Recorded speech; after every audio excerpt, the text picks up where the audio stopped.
I call this meeting of the Davenport Community School District Board of Directors to order.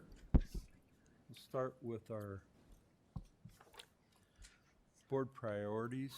Director DeSalvo, would you please read those for us? I'm sorry. You're reading the board priorities. Would you mind reading the board priorities, Sorry, please? good. I was like scrolling. I apologize. I'm here. Really, I am here. Apologize for that. I was scrolling on my computer.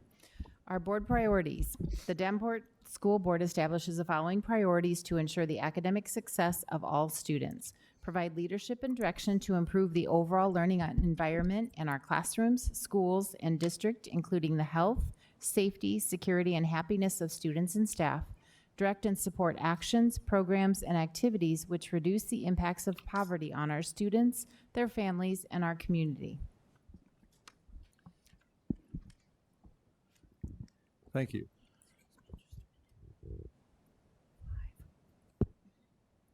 And Director Potts, would you please read our mission and vision statements? Yes, I will. Mission statement: to enhance each student's ability by providing a quality education enriched by our diverse community. The vision statement: education that challenges conventional thinking, prepares all students to compete in a global society, and inspires our students, parents, staff, and community to answer the question, what if? Okay, thank you. Next, we have a presentation on special education. We have Susan Downs and looks like Len Kelker here to have a presentation on the St. Ambrose Project Search. Hello, yes. So Project Search is one of the projects out of our office that we do in partnership with St. Ambrose University and with Vocational Rehab. And I am so proud of the work that this team does, so it is a pleasure for me to introduce them because they're going to present. We have Lynn Kelker and Steve Clays, who are from Davenport Schools. Better raise your hands, guys, or at least stand up. We have Ryan Sadler from St. Ambrose. We have Justin Clark from Vocational Rehab. And we have Madison Wright and Ben Chavez, who are recent graduates from our program. And they are going to share with you. Oh, I'm going to pull up the PowerPoint for them.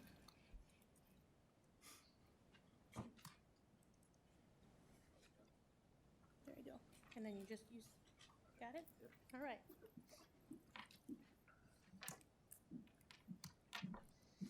So Project Search, in a nutshell, if I can figure out how to scroll this down, is a work immersion transition program seeking to achieve meaningful employment for youth with intellectual and developmental disabilities. It began at Cincinnati's Children's Hospital in 1996 when the director of the Cincinnati Children's Emergency Department felt that because the hospital served individuals with disabilities, it made sense to make a commitment to hiring people from that group. She wanted to train people with developmental disabilities to fill some of the high turnover entry-level positions in her department. So she presented her idea to the special ed director in the area, and they launched Project Search. And now it's all over, it's international, and it's been replicated over 500 times. Project Search is a one-year program that consists of 6 to 10 students with a variety of intellectual and developmental disabilities. On site every day, there's a certified teacher and skills trainer to assist the students. They're immersed in St. Ambrose culture, as any coworker is. So they go to all the meetings of their department. They partake in potlucks or anything of that nature.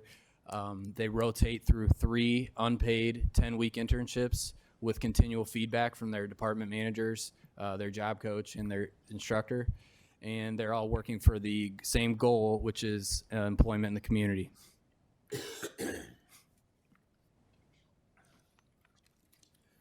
This is what's up is an example of the intern sites and kind of the jobs that the students are able to participate in.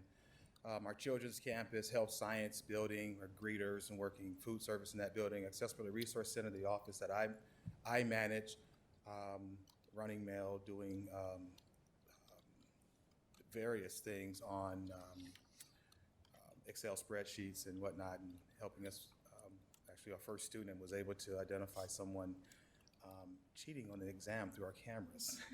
No cheating, no cheating, you got it, thank you. Kreider Hall is our institutional research, KALA radio station, and our Sodexo cafeteria. The students are with intern sites 4 to 5 hours per day. And in those, St. Ambrose provides a mentor, someone from that office that helps the intern navigate the office. They'll have lunch with us, just like they're integrated as a part of the office and the campus. And we're there to promote that skill development. So the skills trainer will come through and assist at times, and at times we'll be the ones kind of helping manage that day. And so it's a joy for us to be able to have that opportunity.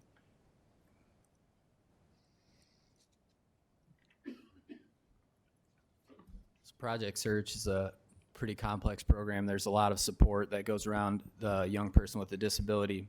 And last week we were in IEP meetings, and I think you could see with the parents the sense of relief knowing that their son or daughter was going to have the support and a plan for transition ready to go. So I'll talk a little bit. We're all going to share kind of what each partner does. As far as Davenport schools, we recruit our students from the high schools. Davenport Community Schools provides the instructor, and the instructor's role is to provide travel training during the summer. One of the biggest obstacles for individuals with disabilities is transportation and getting to their job.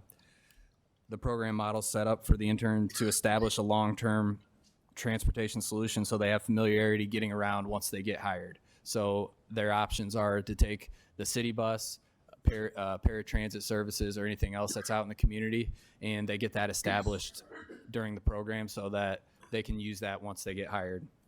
So if they choose the city bus, the instructor meets with the intern over the summer. We plan out the route and we practice riding until they can do that independently. The instructor also, yep. You want to tell them who the instructor is? I am the instructor, so that's me. So I teach the employability class. It's in the morning. So the intern's day is set up like this. In the morning, they come for a 90-minute class from 8 to 9:30, and then they work for most of the day. So from 9:30 to 2 o'clock is when they go to their internships. And then for the last half an hour, they come back to me for reflection, and we do some journaling. So in our employability class in the morning, we cover teamwork, safety, self-advocacy, technology, health and wellness, money management, obtaining and maintaining employment. And transportation, probably one of the biggest things that you see, the self-advocacy. Students will start to call for their own rides for RBT. It's really neat to see. I collaborate with Ryan, our business liaison, and departments on campus to establish the internships, to set up the rotation schedule throughout the year. And I also go out to the internships with our skills trainer to help support the individuals however they need to be supported. I also network with area businesses to promote the hiring of individuals, which I'll talk a little bit later when we talk about our business advisory committee. Come back to say a little bit about St. Ambrose a little bit more. Really, it's value added to have Project Search on our campus. It's and that's how we see it, to have these young people integrated on our campus. And so it's a learning experience for them, but it's also a learning experience for our students and the employees at the university. And we've had some wonderful comments, even some of the mentors that are working with students. Oh. Can I talk about Xbox now? Okay, guess not. Even some of the interns that work with our students, even our move to tiers when the student, it's time for them to move on, because those 10 weeks go by pretty fast at sites, and we get pretty attached, and some of the students are pretty darn good at what they do, and we enjoy having them.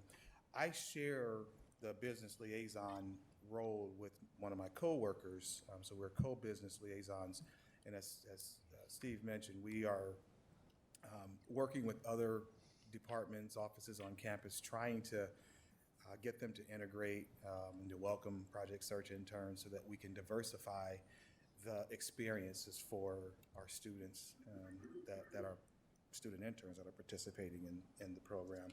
We also provide a classroom, and that was a challenge when space is already tough for us, And so my dual role is director of diversity, and so we had this multicultural house. I was like, well, how about if we use this house? And we joked because I gave them 2 rooms and they took the whole upstairs. But again, it's value added and it's worth it. And so from my role and those who I report to, we really see the value and appreciate the opportunity to be a part of Project Search at St. Ambrose. I'm Lynn Kelker, and I'm a specialist from the Special Education Office, and I oversee Project Search. So I'm going to talk a little bit about the family involvement. For family involvement, we host 3 family involvement nights a year that focus on explaining benefits to parents, supported community living once the child moves out, what's available, the resources in the community. And then at the end, we do something with job development, and we have Carolyn, who's our job developer, because we partner with Imagine the Possibilities. They provide our job development and our job coaching for the program. At the end of the program, she comes in and we'll meet with the parents and talk about job development and what does that look like when the students graduate. Along with that, the family involvement piece, we also have 6 employability meetings a year where families are invited in and the students there and the mentor and sometimes the business liaison is there. Justin Clark from Iowa Vocational Rehabilitation Services is there, and we look at the progress the student is making and look at their goals, and if we need to adjust something, we do it at those meetings that take place. So this program is very involved with not only the community and us partners, but with the family is very involved in this program too. I'm also going to speak about the Mississippi Bend and AEA's role. The Mississippi Bend and AEA helps support us by providing a transition specialist, Michelle Weir, and the family liaison, Carol Aiden. They also sit on our steering committee, which meets once a month, and they help with providing resources for families in the community for after graduation for families. They also plan our family liaison, family involvement nights that we host the 3 times a year. They plan those and host those events for us. So, yeah, thank you.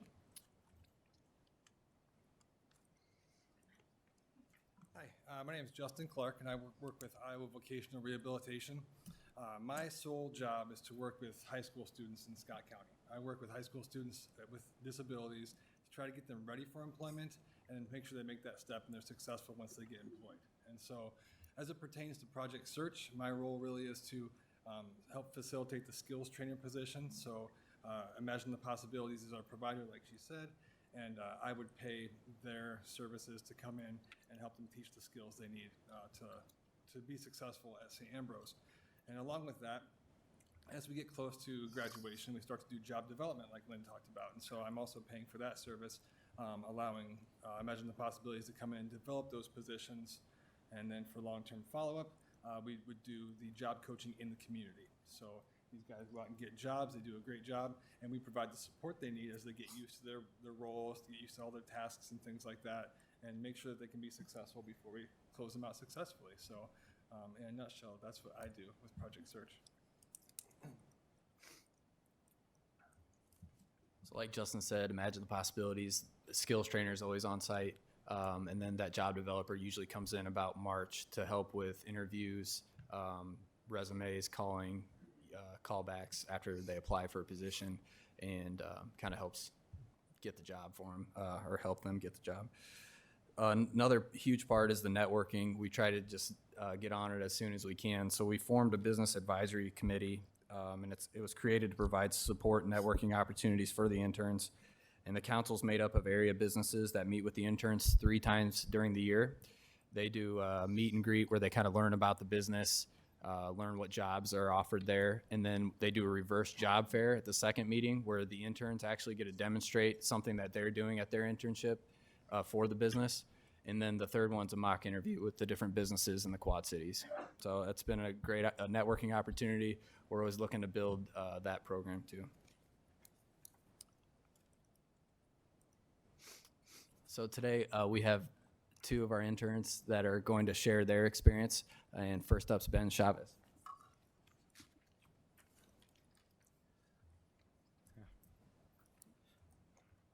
Hi, my name is Ben Chavez, and I'm here to share my experience about Project Search. And before Project Search, I did not have any work experience. And during the program, I worked at the Center for Instructional Design, CIDT, and I worked at KOA radio station, and I worked for housekeeping, which first of all, the first place was CIDT, was why I said it was Center for Instructional Technology Design, which I did check trains. No, I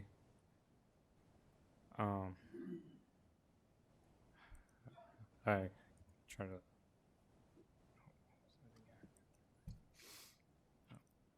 I checked, I did archive courses, checked the mail, scanned documents, did video transcripts. At the radio station, I assisted with the inventory by checking for duplicate CDs from donated collection. And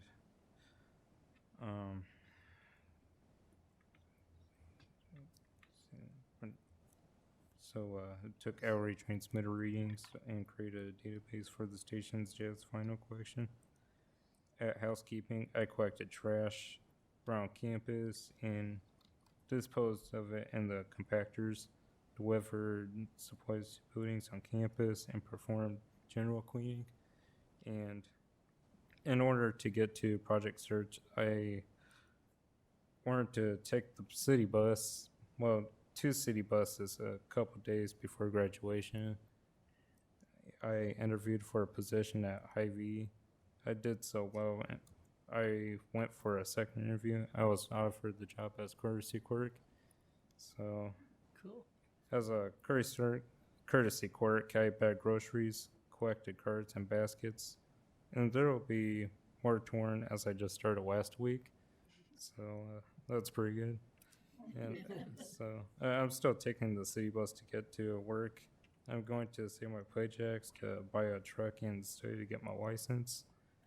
This program helped me to talk to people, which is an important part of my life. So yeah, that's how I got the job completed.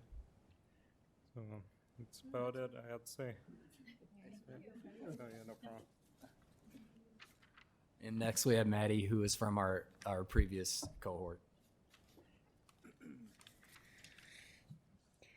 My name is Madison Wright. I graduated from Project Search in 2018. When I entered Project Search, I did not have work experience.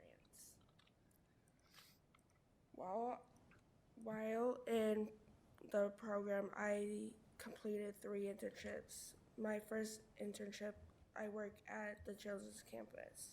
I did food prep, laundry, dishes, played with the kids, and helped the teachers out with laminating and scanning.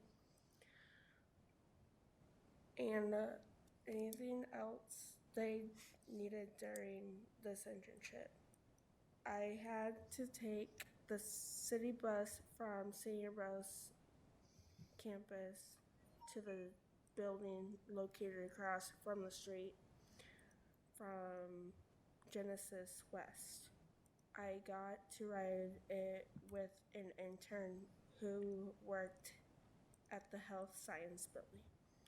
I located across the street.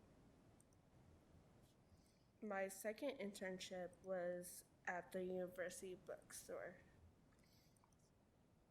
I handed out cap and gowns, organized and folded clothes, put donuts on the hangers, inventoried textbooks and alphabetized them by author, filled online orders, and worked up to running the cash register. My third internship was academic advising.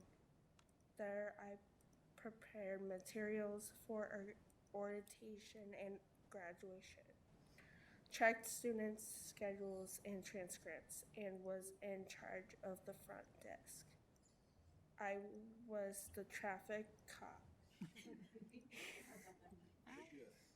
for the office, stopping any students who did not have appointments. In the classroom, we learned many things, but the most helpful was the unit where we built our resume, prepared references, sheets of practice filling out applications. We also practiced common interviews, questions, and throughout the year, we got to practice our answers as we interviewed for our internships during each rotation. During a tour of one of our BAC members' work sites, I fell in love with Silvercrest Independent Living. I saw the servers working and interacting with the residents and decided that is what I want to do. Our BAC member, Jake, saw my application and set up an interview. The interview went well and I got the job. I still work there today and have been there a little over a year. I use RBT for transportation to work, just like I did at Project Search. Now that I have a job, my parents introduced me a thing called rent. I have saved money and plan to move out in August to a house with a few of my friends.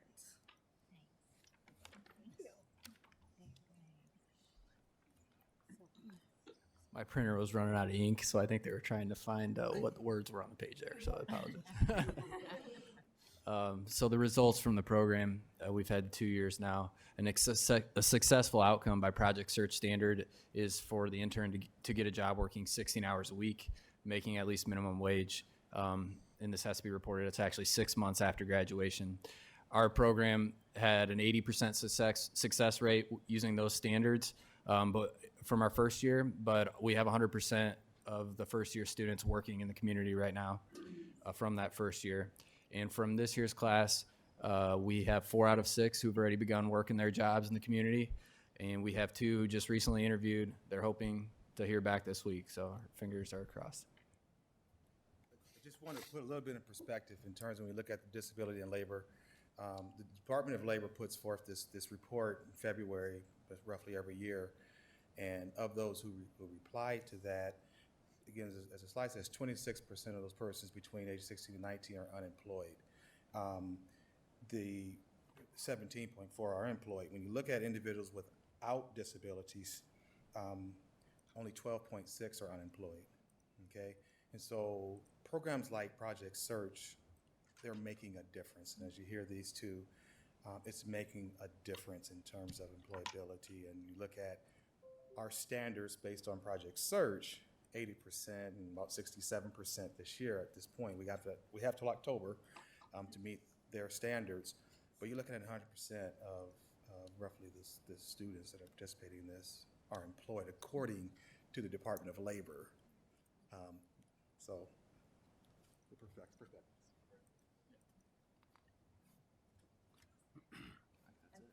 That's it. I guess questions. We've included some pictures from students from previous year and this year. Questions? Okay, I imagine we'll have a couple comments or questions. Director Beck. First of all, let me say that this program is fantastic. I didn't know anything about it till tonight, and I am so glad that I learned about it. I would love to see it expanded. I know it's always about finding the right people and finding the money, but I think it's fantastic. Madison and Ben, I'd like to say thank you for coming to talk with us tonight. You guys did a great job. And I did have a question for each of you. So I guess whoever wants to go first can, but I'd like to know sort of what was your favorite thing about doing this program? And when you were signed up for it, were you excited about it? Were you nervous? Or was it kind of something that you were told you had to do? Put me on the spot here a little bit. Sorry. Just excited to meet new friends and get work experience so I can have a job and get the money. And what was your favorite thing about all of the 3 internships you did? Did you have a favorite thing that you got to do? Definitely don't lose your phone. But my favorite thing was everything. It did sound pretty cool. Pretty fun. Awesome. Thank you.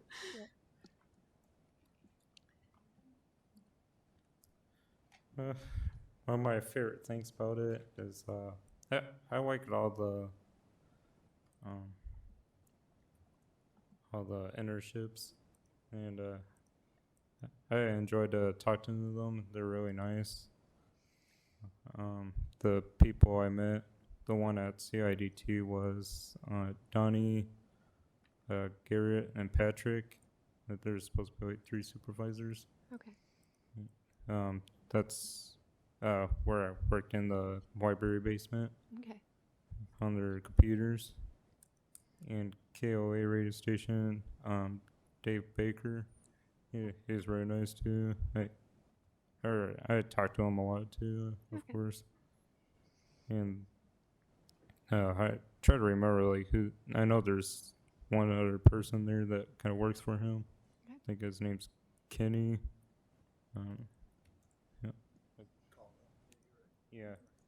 Yeah, Carl Houghton. He's pretty cool. And the last internship I ever done was housekeeping. There's Win, Angie, Kim, Jim. There's Tyler, and I had talked to him also. He's like one of the good people, and he has a kid actually, and he's like 21, I think, so he's kind of close to my age. But he's very nice. But I know I said nice a lot, but I mean it's true, they are. So, and I like the work was fine actually. I'm doing all garbage, and more than garbage, I actually clean like rails or furnitures, and or I just vacuum, and so yeah, that's what I pretty did over there. That sounds fantastic, and thank you for sharing. Yeah, you're welcome. And I remember you, Mr. Potts. That's so well. That's what I was about to say, of course. One of my last words. So, all right. I appreciate for you guys listening. Absolutely. So thank you. Director DeSalvo. Well, I think this is obviously a very, very wonderful program, and I'm an Ambrose alumni and incredibly proud of what you're doing for our students. So thank you. Kudos to Ambrose for this. It's amazing. Both Ben and Madison, can you come to my house? Because it sounds like you do really good cleaning and you cook and you take care of kids. So I would love that. Incredibly proud of you. But then I have to ask you, there's a girl in here that I know, Teresa. Do you guys know Teresa? I love her. we go to the same church. So when you see her, tell her that Julie said hello. She's a sweet, wonderful girl. She's at Happy Joe's. It's her birthday today. Is she? Oh, we should go. I'll have to remember that when I see her next time. But anyway, I'm very proud of what you're both doing. You are earning your way in life. You're learning a lot of good skills. You have a great support group behind you.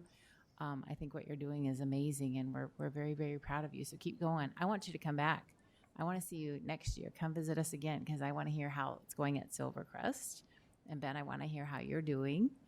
Where did you say you were working? At Hy-Vee? Did you just start at Hy-Vee? Yeah. Which Hy-Vee? Nice. I'll have to come visit you down there. So that's my neck of the woods, Rockingham. So anyway, thanks for being here. Thanks for what you're doing. You're going to make a difference in this world. You are truly amazing. So thank you. Anybody else? Director Potts. And I remember you, Ben. You were top drawer in junior high, and you're top drawer now. I think most impressive thing is the ability that you have, both of you have developed to stand up here and speak and talk to strangers. Okay, we're not strangers, okay, but to talk to strangers, that's a tremendous skill. That skill alone will help you go far. And to have a job, when you get the first paycheck, that makes you feel real good. And then you look at the taxes, and then you don't feel so good.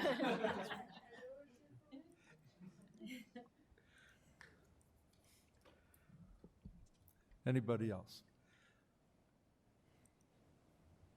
Okay, very good. Well, thank you all very much. That was fantastic.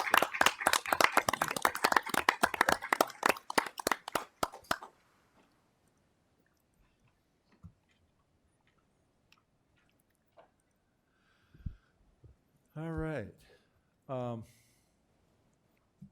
I failed to mention, we were in a little bit of a rush because we were late to get the meeting started.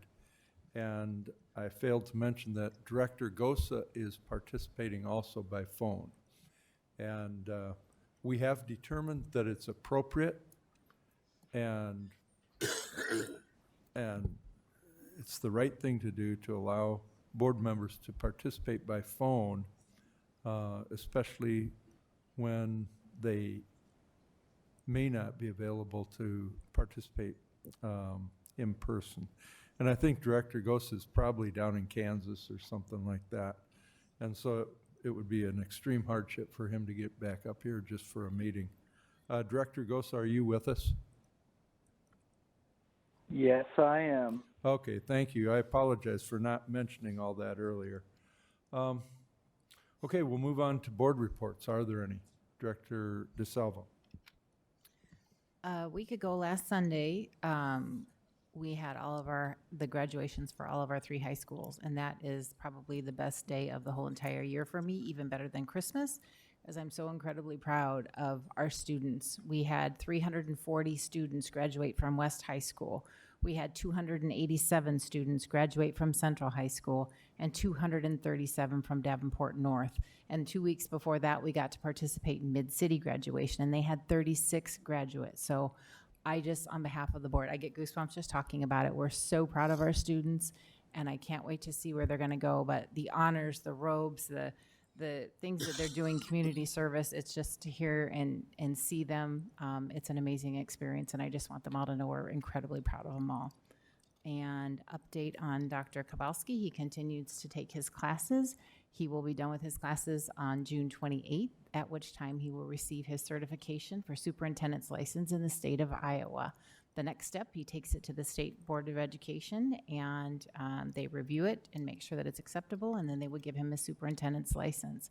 We are hoping to get him on board as soon as possible, but it's all contingent upon the state approving that, which they will. We just don't have the exact date, but he will be here very soon. That's it. Thank you. Thank you. Any other board reports? All right, we'll move on to communications. Director Beck, would you please read those for us? Sure. On Friday, June 21st, the Achievement Service Center will be closed, and it will be closed every Friday after that through August 9th. On June 24th, Monday, that's the next regular meeting at 6 p.m. in the ASC Jim Hester Boardroom, which is this room, 1702 Main Street in Davenport. On July 1st, Monday, there's a committee of the whole meeting in this room at 5:30 p.m. And then July 8th, on Monday, there's another regular meeting at 6 p.m. in this room. We only have one regular board meeting in July, and so our next meeting after that won't be till the month of August. Thank you. Next is open forum. Open forum is a time for members of the community to give input at a board meeting regarding school district issues or concerns. Individuals who want to speak should fill out an open forum request and give it to the board secretary prior to open forum. The board will not act on any issue presented during open forum if it was not published as an agenda item. The Iowa Open Meetings Law prohibits action on any issue that is not on the agenda. The president will set the amount of time allowed for individuals to speak during open forum. The board asks that no charges or complaints be made against individual employees of the district or community during open forum. Remarks that reflect negatively on the character or motives of any person will be called out of order. We have two requests. And first is Emily Bungie? Benj. And then, so Emily, if you'd come and come to the microphone, give us your name and address. And then after Emily is Matet Leadership Task Force. I'll need a name. There'll be somebody presenting, so I'll need your name, and I'll put your name on the request, but give us your name and address when you come up, and each of you will have 2 minutes. Okay. Go ahead. I'm Emily Benj. I live at 3106 Arlington Avenue in Davenport. So I have a petition that I started because of the news report after the last vote for the block schedule changing to traditional. People were commenting that they didn't approve of it. Students, I assume teachers, I don't know, adults, so forth. And people were saying that if a petition was started, that they would sign it in favor of not switching the block to traditional. And I know it's been decided already, but I wasn't aware that there was even that on the table. And I know other people weren't either. So I started a petition. I didn't know if I would get any signatures or not, but I almost got, as of this morning, almost 1,200 signatures. There's comments on the petition from students, adults, a couple are from different states. It got shared almost 8,000 times, viewed almost 500 times or more, and then all the signatures. What I want to say is that my son personally, he goes to Central. He was a freshman, he'll be a sophomore. I went to Central, and I had the traditional schedule, 7 periods. I think they're, between 35 and 45 minutes. My son struggled when he was at Sudlow because he had the 7-period classes. He just really struggled. That's a tough age anyway, but he really struggled with remembering homework and the class load and stuff like that. When he entered freshman year, he got first honors, 3.9 grade average, and was able to concentrate on these 4 classes. He got extra time to do his coursework, deal with teachers, anything he had trouble with, he could go in, or he had the DC time. And I just feel like he's going to really take a step backwards. As you can see, if you read any of those, a lot of the students feel the same way. They think that there isn't enough time in the day for those 7 periods. They kind of get anxious about it, just thinking about it. And I just feel like a lot of those kids are going to feel the brunt of that, and their grades are going to suffer, including my son. And I have another one that's coming in a couple of years after, 2 years, and I know he's going to struggle. He also got first honors at Sudlow, but I feel like he's going to struggle if he has the extra course load. And then on top of it all, there's, the teacher cuts. There's going to be increased class sizes. A lot of the teachers were talking to the students, my son, talking about how there's gonna be increased sizes, they don't know where they're gonna put them, they don't know how they're gonna deal with it. I just feel like this is one more thing for them to have to deal with, and I just don't think it's very smart or fair. And I just would hope that you would reconsider, because of the students and because they're already having to change a lot of things as is with the budget cuts and so forth, that you would just keep this so that they could, you know, do well in their futures. Also, I don't understand, I guess, how it saves money, because originally it was only a few years after I graduated, I believe, I don't know when it was implemented, but I graduated in '94 from Central, and it was changed to the block schedule, which I knew nothing about until this year, and I think it's great. And I don't understand how they say it was gonna save money, but now it's gonna save money to switch back. I don't get that. I don't think anybody does. Students really, or adults that are outside of the school. I just have questions regarding like their prep classes for college, or the extra classes they can take, like the trades professional classes. You know, how are those going to be offered? How are they gonna take those? My son was supposed to take 2 years of this foreign language next year, but he can't because his German teacher has to pick up Spanish classes because they don't have enough Spanish teachers. So his class sizes will increase. He said he thinks to like 35 kids. He can't offer like one of the years of German, so my son can only take the one. Now, I know he can take it extra, but that was gonna leave like a whole year for him to take like AP classes or honors classes or whatever, just to get ready for college. So I just would come to you asking maybe to reconsider the decision for the student and the teacher's sake. I just really feel strongly about it. So that's all. Thank you. Okay. Thank you very much, Emily. Thanks for coming. Matet Leadership Task Force. Not that. Now, are you going to be the only speaker? I'm the only speaker, yes. Okay, all right. Why don't This you is my group. give us your name, and you indicate 708 West Central Park. Is that of the group, or is that your home address? It's the group. Yeah, I'm not sure where you got that address, but that's probably the Diocese of Oh, Davenport. it's on the request. Okay. So why don't you give us your name and your... Sure, my name is Sue Van Camp, and I reside at 3328 Fairhaven Road here in Davenport. And what was your first name again? Sue. Sue. Okay, go for it. Thank We you. are the Modit Leadership Institute Education Task Force. As part of our last class, we planned and presented a call to action meeting that was held on April 4th, in which 62 citizens attended to address the topic of disproportionality within the Davenport School District. We appreciated TJ Schneckloff attending this call to action meeting, along with listening and responding to some of our concerns. On May 23rd, we met with TJ, Bill Schnaden, and Bob Kowalski in a listening session to establish a working relationship, to learn about what Davenport schools have done to create change and what still needs to be done. We appreciate the opportunity and look forward to working collaboratively with the new superintendent and the school district to eliminate disproportionality, increase sustainability and fidelity of PBIS for the positive behavior intervention and support. Thank you. Thank you. Do you have any questions? That's not the way this part works. This is it's an informational thing, Yeah. but I think we will have some questions. Okay. But my goodness, it's fantastic to see you all here.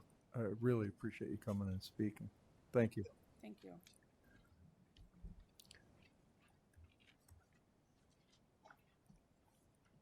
It looks like we lost Emily. Emily, are you still out there? She's with Megan. Huh? She went with Megan. Megan Megan. Valley took her out. Oh, okay. Well, anyway, I just wanted to say thank you very much. Emily, I think it's first time probably that Emily has spoken up here. And it can be a kind of a daunting issue, but it is important. And things like traditional versus block, I'm certain there are going to be a lot of discussions about that. And Sue and the Matet Leadership Task Force, and you're located at, the organization is at 708 West Central Park. And really appreciated you coming and speaking as well. And it's really, really important. And thank you again for coming. Okay, we'll move on with our business. Is there a motion regarding the consent agenda? Mr. President, Director DeSalvo. I move that the board approve the consent agenda as written. Is there a second? Second. Is there any discussion? Okay, call for the vote. Director DeSalvo. Yes. Director Potts. Yes. Director Beck. Yes. Director Mayfield. Yes. Director Gosa. Yes. And my vote is yes. Motion carries. Thank you. Is there a superintendent report? No report. You didn't do the AMS. bills. The bills. I didn't see it. Oh, my goodness. Let's pay the bills. May I have a motion regarding approval of bills? Mr. President, Director Beck. I move that the board adopt the following resolution recommended by the administration for the adoption of the bills from the bill listing periods of 5/23/19 through 6/5/19. Resolved, all claims presented to the board having been duly certified as correct by the secretary, reviewed by the administration and board members, and they are hereby audited and allowed as just claims and warrants drawn on the treasury for the several amounts. Further resolved, the payment of claims and salaries be approved as presented for the periods of 5/23/19 through 6/5/19. Thank you. Is there a second? Second. Is there any discussion? Okay, call for the vote. Director Beck. Yes. Director DeSalvo. Yes. Director Potts. Yes. Director Mayfield. Yes. Director Gosa. Yes. And my vote is yes. Motion carries. Thank you. Okay, now we'll move on to other items requiring action. You skipped the superintendent report. We already asked that. Oh. And There was and none. there was no report. Okay, sorry. Sorry.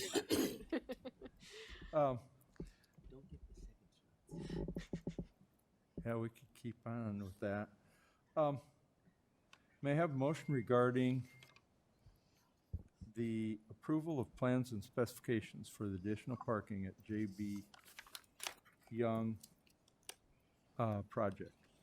Mr. President, Director DeSalvo. I move that the board accept administration's recommendation to approve the plans and specifications for the J.B. Young additional parking lot. Do I- Thank you. Is there a second? Second. We will now hold a public hearing on the approval of plans and specifications for additional parking at the J.B. Young project. A notice of the hearing was published in the Quad City Times on Friday, May 31st, 2019. Anyone wishing to speak on this item, please step forward to the microphone, state your name and address for the record. Seeing and hearing none, I now declare the public hearing closed. Is there any additional discussion on this matter?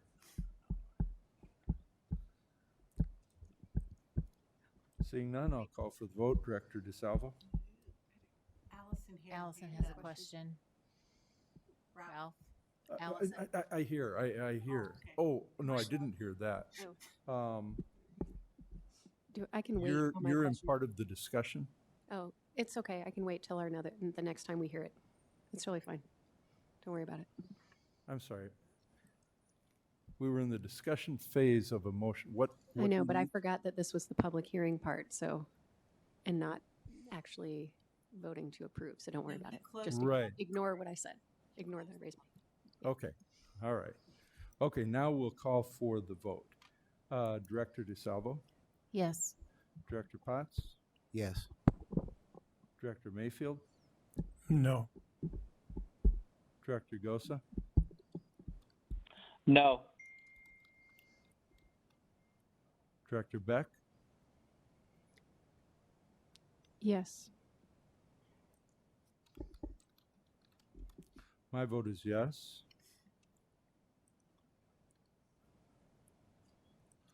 Motion carries. Thank you. Director Beck, was there anything Ma- you want? Go ahead. Well, I apologize. No. I'm not taking care of this meeting properly. It's fine. Did No. you have anything? No. Okay. And Director Mayfield, did you have something? Just a question. Should we have had the discussion prior to voting? I'm asking, that's a question. So that's like a point of order issue. And I did ask if there was any additional discussion on this matter. And none of the board members indicated that there was any discussion. So then I go on to call for the vote. Okay. I missed that because she was trying to when I was asked, that's what she was trying to do, but that's okay. No, but I said it was okay because I had forgotten that this was the public hearing and not the second, not the second vote on this. So the first part was the public hearing. If anyone wanted to say anything, I understand that. But then after that, you asked about if anyone had anything to say here. And I thought that's what she was trying to do at the time. I said no. I You changed. turn it down. Yeah. Yeah. Thank you, though. She answered the question. Okay.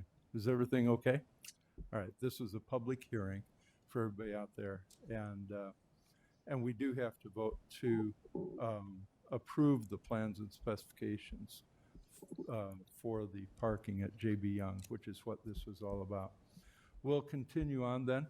May I have a motion regarding the approval of the emergency operations plan? Mr. President, Director DeSalvo. I move that the board accept administration's recommendation that the board acknowledge and approve the Davenport Community School District Emergency Operations Plan. Thank you. Is there a second? Second. Is there any discussion? Director DeSalvo. I just had a couple questions and comments. First, Mike, as you or whoever comes up, if someone could clean the document and look for Dr. Kowalski's name is not spelled correctly. I found one on page 53, but then I didn't really look the rest of the way. So you might want to correct that. I don't know how important that is. Can I continue? I have other questions. Can I go on, Ralph? Can I? Okay. There's comments in there about texting parents in the event of, that we need to do an evacuation or texting them updates. Do we do that texting in-house or do we outsource that service? Do you know? Or have we ever done texting? I'll have to verify that for you, but I believe that that's something we do in-house. Okay. It's a software that takes contact information from campus Sure. and notifies. I was just wanting to make sure that there's texting laws, like free to end user and such like that have to be followed if you're going to do those things. So I wanted to make sure of that. Attendance for visitors. So anytime, and I'm speaking from experience that I have in the company that I work for when we have to do a disaster exercise. Everybody exits the building. We have a fire drill. How do you know who's supposed to be in the building that day? Visitors included. How do you know that a teacher hasn't stepped out for an appointment? That's something we struggle with. Like we've got 500 people in a building and you need to account for all of them. There was a lot of talk about the sites where everybody meets, which is good, but how do you track that? Well, we ask that teachers have class lists in their classrooms, and of course, when we have access to campus, unless campus is down, we have electronic access to who's supposed to be in attendance at any given time. And then during the school day, we ask that all visitors check in through Raptor and so forth, so that we can keep track of everyone who's in the building.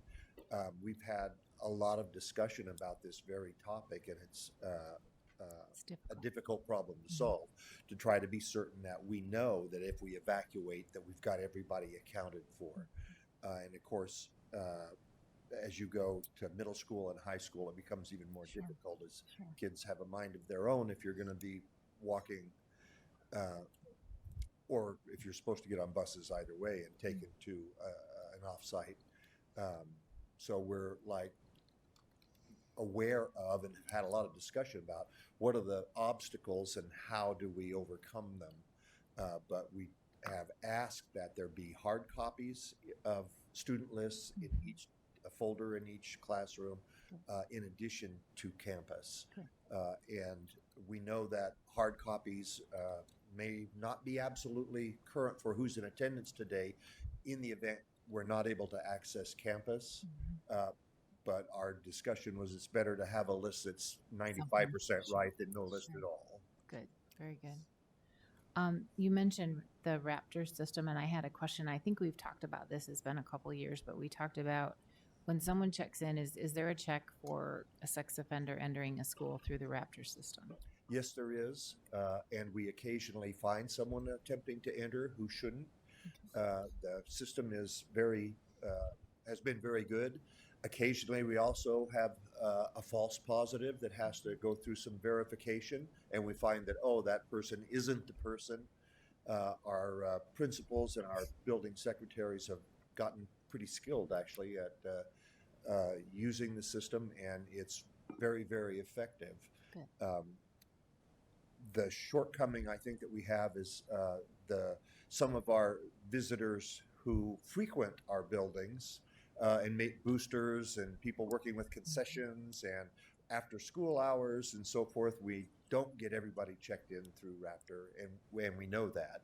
But during the school day, when the building is locked and secured, we have the one entrance only, and we're improving, I think, day after day at getting everybody to enter only the main entry and check in with Raptor. Very good.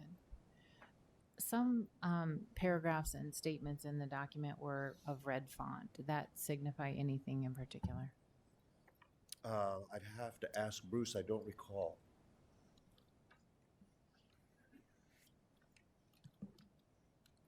And I want to say for fully a year now, Bruce has been immersed in this and has done just terrific work in coordinating with the other agencies and drafting this consistent with. It's very much like the emergency operations plans you see in other jurisdictions, because it was supposed to be according to the FEMA model and so forth. And he has done terrific work on this. Thank you. The red font is obviously supposed to be an alert to pay close attention to what it's stating. As an example, in the plan in red font, there is a request by the fire chief stating that we will abide by National Incident Management Systems practice, and that we will join in a unified command, and that we'll have a person qualified to work with them on that. That's an important part of our response to the emergencies. And that was one of the requests from the fire department, specifically the fire chief, and so I included that in red. Okay, very good. Just one last question, and maybe I missed it. Who does this plan get filed with? Is it the state? Well, it will go to the County Office of Emergency Management. Okay. And it will be integrated in. We have what's called a Multi-Jurisdictional Regional Emergency Operations Plan that consists of all of the EOPs for all of the jurisdictions in our region, and the effort is actually coordinated both on the Illinois and Iowa side for a Quad Cities regional effort. Was the state the one that pushed to get this? It was the state legislature, yes, that passed a bill requiring all school districts in the state to develop what they called a high-quality emergency operations plan, and they had several particulars in the language of the bill that said you will do the following things. And all of the things that were in the bill, the particulars were consistent with FEMA guidance on emergency operations plans for all jurisdictions.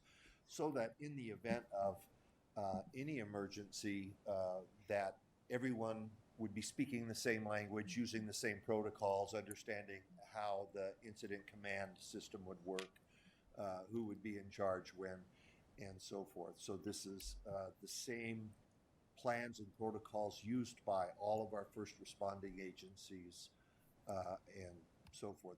Also, just like you remember a couple of years ago, we adopted a hazard mitigation plan. That was a FEMA thing as well.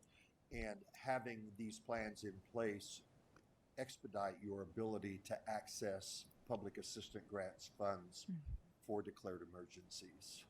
But since the state required this plan, do we have to follow up and say, it's done, it's here, we have it in all? Yes. Okay, so Yes, that will it's be done. part of our annual reporting to the state. Okay. There is an online form we have to do that says we've done the following things. Okay. There's a box to check that says, yes, we have completed, our board has adopted a high-quality emergency operations plan.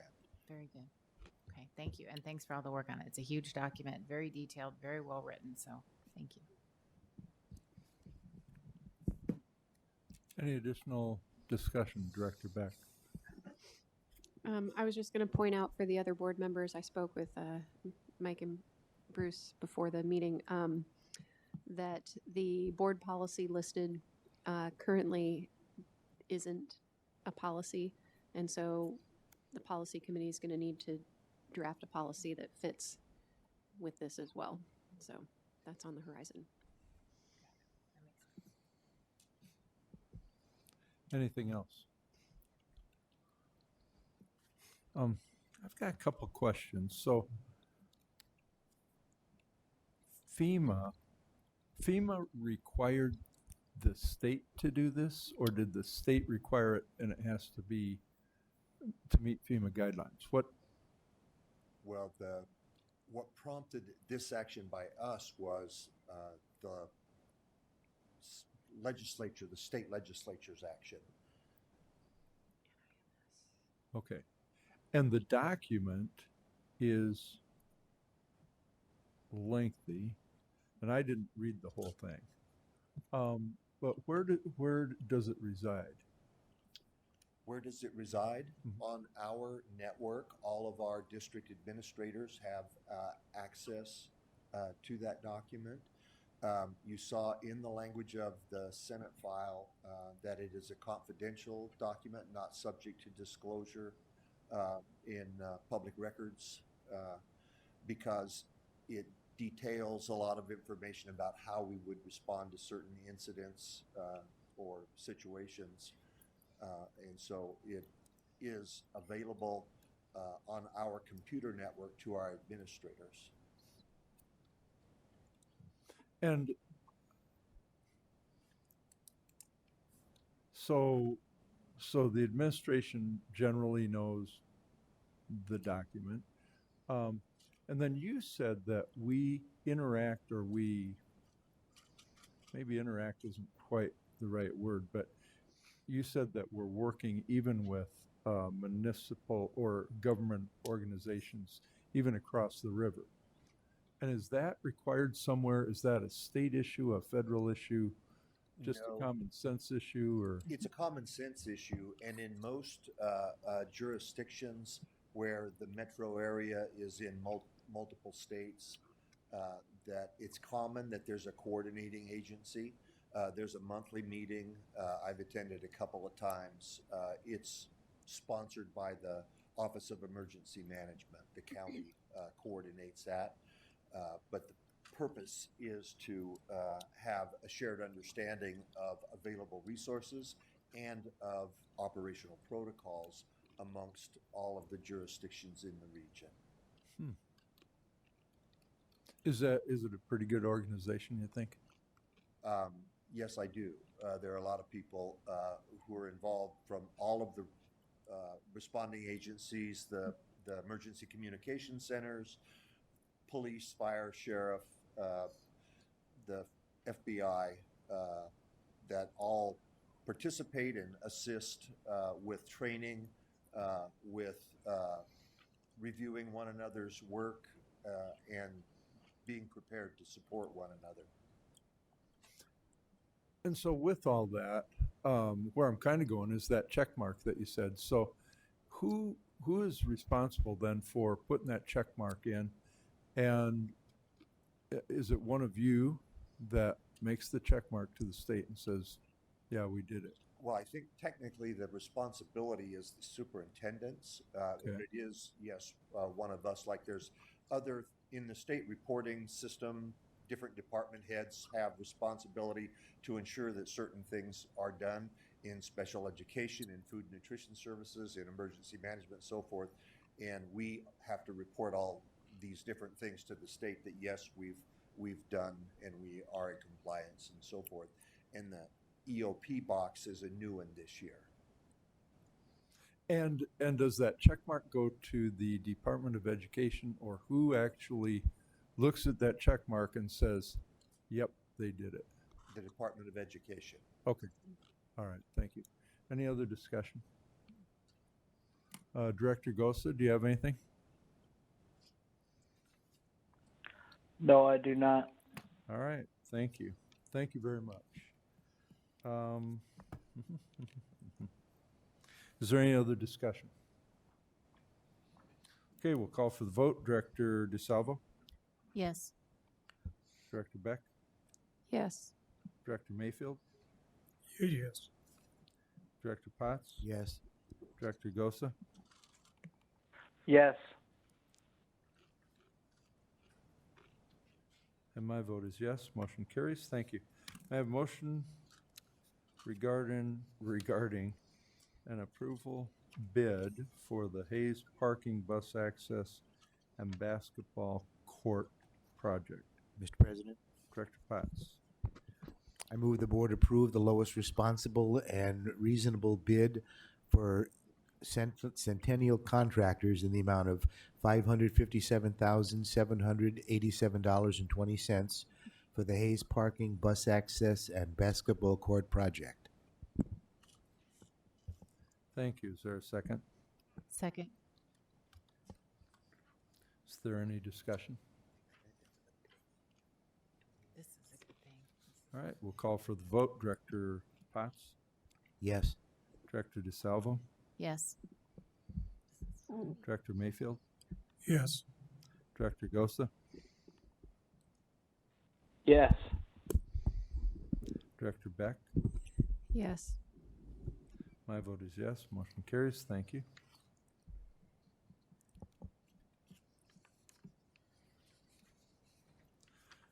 May I have a motion regarding approval of the pair deck contract? Mr. President, Director Beck. I move that the board approve the pair deck contract in the amount of $74,000. Thank you. Is there a second? Second. Is there any discussion? Director Beck. I don't know who can speak to this. Oh, okay.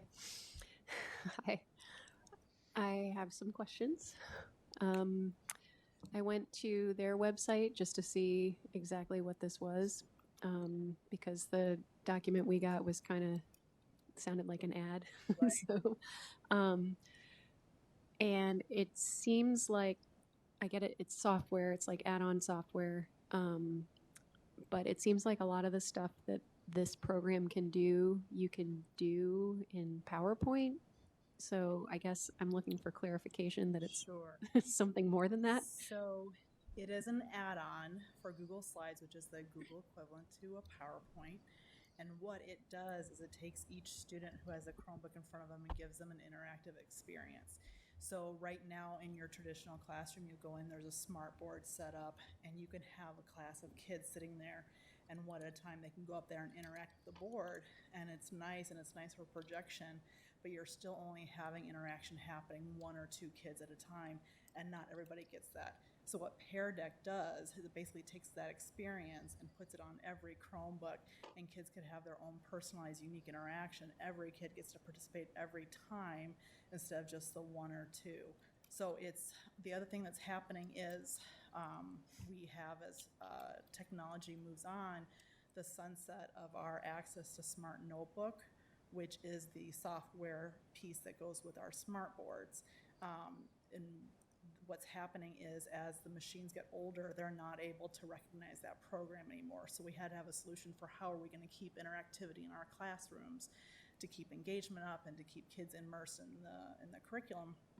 And so when we looked at what would be cost effective, this actually is really cost effective. So for the quote that we're seeing in front of us today, it's access to every kid, every time they need it, every classroom, every teacher, as opposed to, well, this classroom won't have it because we don't have the funding to replace that smart board and we no longer have that software available. So it's more than a PowerPoint. It adds a lot of interactivity. It lets kids have ability to answer prompts right there on their computer, on their Chromebook, and the teacher can display those. It lets kids manipulate different objects on the screen. So you've seen teachers maybe who are moving the apples to and from the tree to show a math problem. Well, kids can do that right on their own screen. It lets them vote. I mean, there are just a million different options you can have with here. And the other thing that is super nice is that in a very fast-paced classroom where normally a teacher can only observe, again, that one kid at a time at the class smart board, with Pear Deck, it captures all of that. So at a later date and time, I can sit down and I can look at you, my student, over the course of a period or even a whole year, and how you've interacted over time with that material, as opposed to what I observed one time, and whether or not I was able to capture that and instruct at the same time. So it is a way to go up and out and backwards in your classroom, and it's really an amazing tool. Have we piloted it in any classrooms? Yes, we actually approached the company when we were interested and had seen it on what they could do. And so this whole last semester, we've had a pilot. And what's interesting is, and I don't have it large for you, and I apologize, I can get it for you, but we had stats from the company as we went through the pilot. And so you can see our trend line as we had teachers just naturally encounter it and want to try it out and try some of those free options that get you to a certain point, but not with all the reporting. And then we introduced the pilot and our stats just went skyrocketed. So teachers at first, before we had this as an option, were very concerned about, well, what do I do when Smart Notebook isn't an option for me anymore? I've built all this curriculum. My kids depend on it. It's part of my everyday classroom. And we have heard a drastic drop in those concerns, and it's a very short learning curve. We piloted it at a district PD day in January and alerted everybody that they had access to it, and they've taken off and ran with it. You know, we have teacher leaders in all of our buildings, we have technology leaders, and so they've been able to provide on the spot help if someone needs it. But honestly, this is one of those things where it's very intuitive, and if you can run PowerPoint or Google Slides, this is very simple for you to implement. Okay, a couple more. Sorry, I have a lot of questions. So I guess number one, this isn't, the smart boards themselves will still work with this as projection devices, correct? And I did see something about anonymous data. So students can answer questions kind of like in a clicker situation where it like it might show the answer on the board, but it doesn't associate it with a particular student. Yeah, it just depends on how the teacher sets that up. So if they want kids to be able to contribute to a conversation, but they think kids might shy away from having their name associated, that teacher can set up that question that way. But that teacher still has access to who did what data later when they come onto that reporting. Okay. And then my last question is, so I see that this is a 2-year subscription. Does that include automatic updates, bug help, like it doesn't require us to buy anything else? No, nothing else. In fact, with this, they've offered to come down the road. They're actually housed in Iowa City. Oh. the guy who started is from Davenport, so he's a local guy.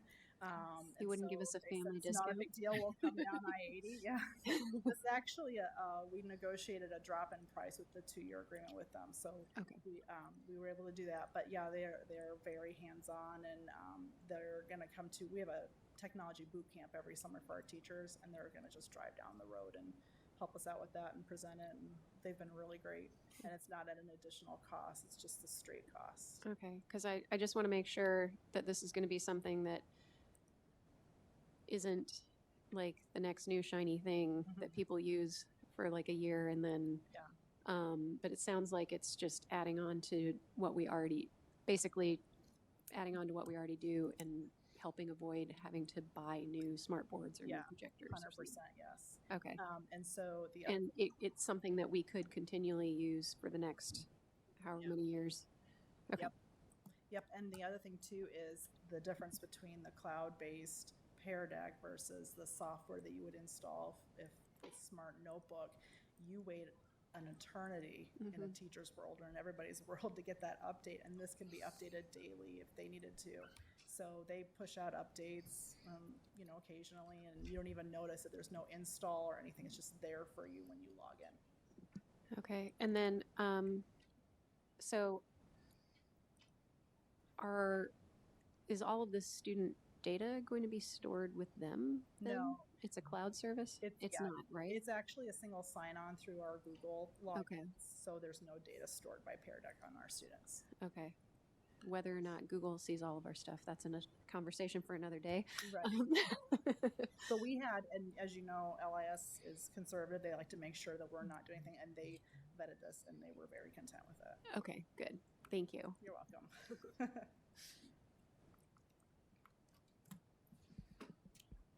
Any additional discussion? All right. Thank you.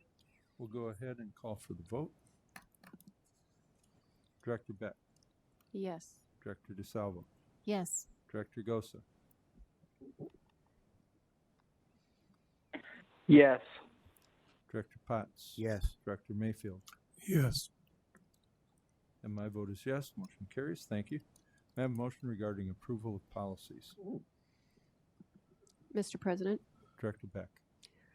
I move that the board approve the following policies per administration recommendation: 501.16, homeless children and youth; 505.02, student organizations; 505.09, attendance at events outside of school; 601.02, school calendar; 501.01, resident students; 501.02, non-resident students; 403.02, appointments; 404.05, paraeducator.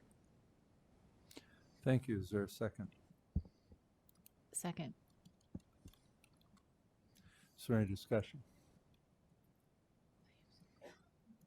Director DeSalvo. Just a couple. On the first 501.06, is this a brand new? Which one?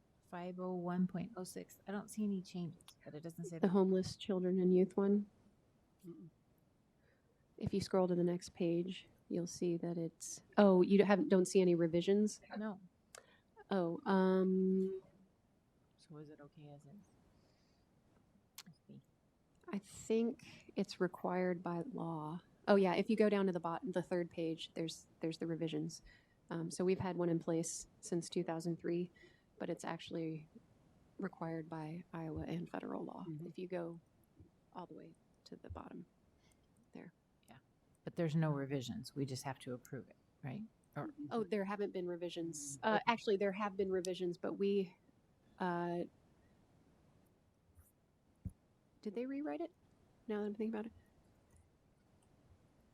well, it says revised in April and then revised and reviewed in June, but I don't see anything from Wendy, so maybe she accepted the April. She did. Okay. And we left it to, I remember this one now. I was on the phone for that meeting.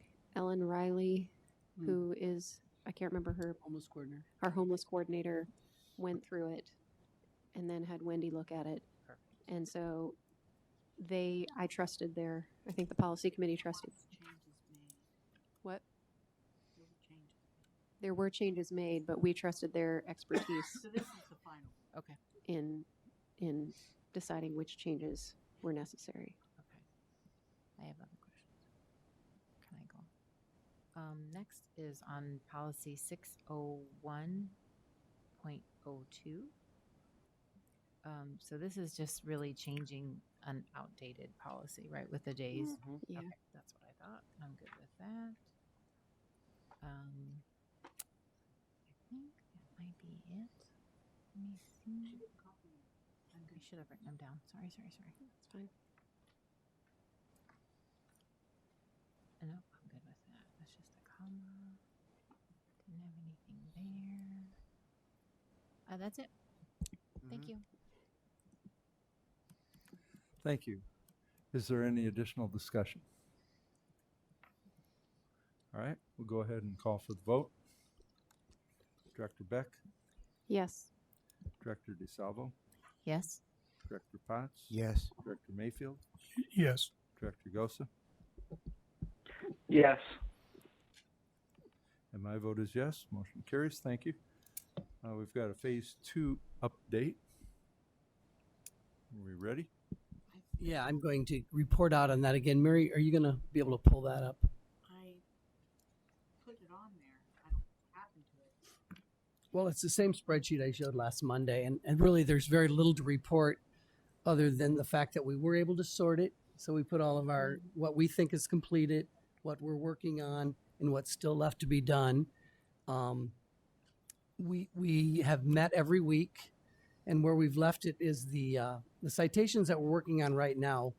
Again, we're looking at just the evidence that it'll be completed. And once the HR department, it's primarily who I'm working with, feels like it's ready to go green, they leave it in yellow, and then they bring it into administration, and we drill down on it. We ask questions like, how are we going to make sure this doesn't happen again? Are the invites on the calendar? Is it on the agenda for the principals meeting in August?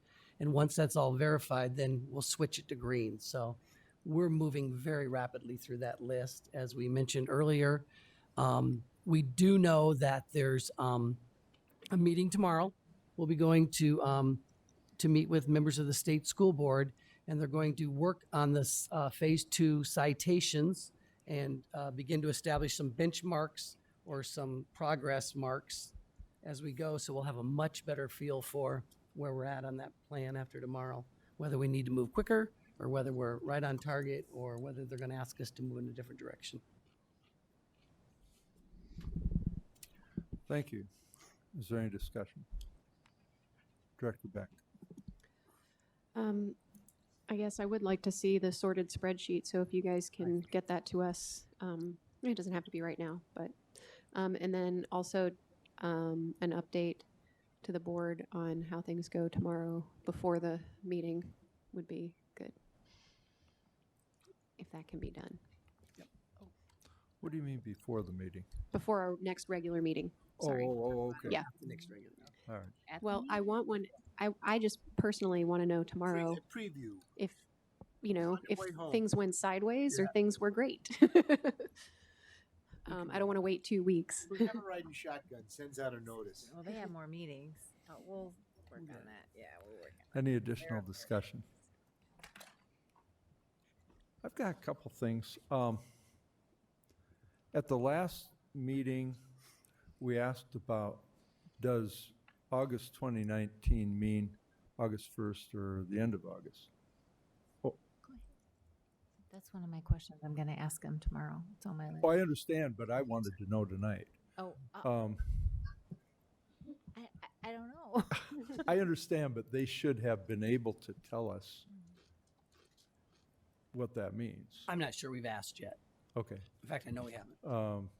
Because I get anxious. I figure, well, we either have like, what would that be, 7 weeks or 6 weeks or 10 weeks. And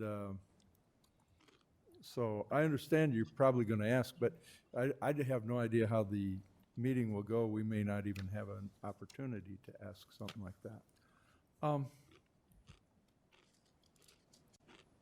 Phase 2, we still have phase 1. Will there be an opportunity to ask, because my interpretation of the timelines on that, I had always thought that we were moving smartly and that the district was doing a great job in satisfying the timelines and goals from phase one until after April 23rd. And then what I got from the state board was that, and from the department, was, well, yeah, except you didn't get your disproportionality, so you didn't meet your goals. Is phase one going to be, and especially then those two areas of disproportionality, is that an area that we can address in this phase two meeting as well? Well, that is part of the phase two non-compliance plan, is whatever wasn't done in phase one. So yes, I believe it would be appropriate to get updates on that as we go, once we find out tomorrow what their benchmarks are, But you're going to negotiate those things. It's not going to be that they're going to establish the benchmarks, right? I mean, like disproportionality, they aren't going to just say, we'll have it done by January or something like that. But that will be a negotiated, my understanding is that's what you're going to do, is negotiate the timelines on all of that. that's my understanding too. Okay. All right. Any other discussion? Okay, thank you very much. Thank you for the update. We'll move on to policies, and Director Beck, would you like to lead that discussion? Yes.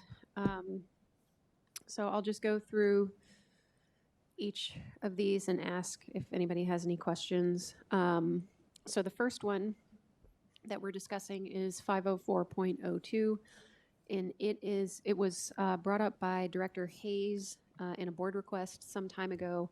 She had concerns about students who were deliberately trying to conceal their identity by pulling up their hoods and pulling them tight.